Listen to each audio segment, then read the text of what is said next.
Hello friends, welcome back to my YouTube channel. In this video tutorial I will show you how to fix YouTube mini player not working problem.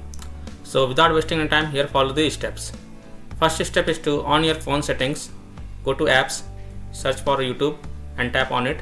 See if you can find something called appear on top and then turn it off. Now in YouTube, go to settings, accessibility, turn off accessibility player. That seems to fix the controls.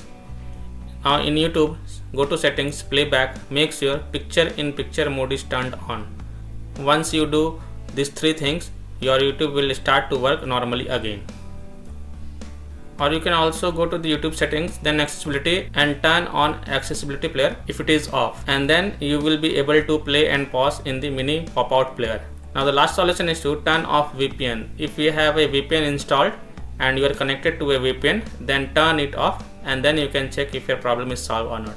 So by this way you can fix the YouTube mini player not working problem. So that's all for this video. If this video helped you, then please like and share this video and also subscribe to my YouTube channel to get the latest updates. Thank you.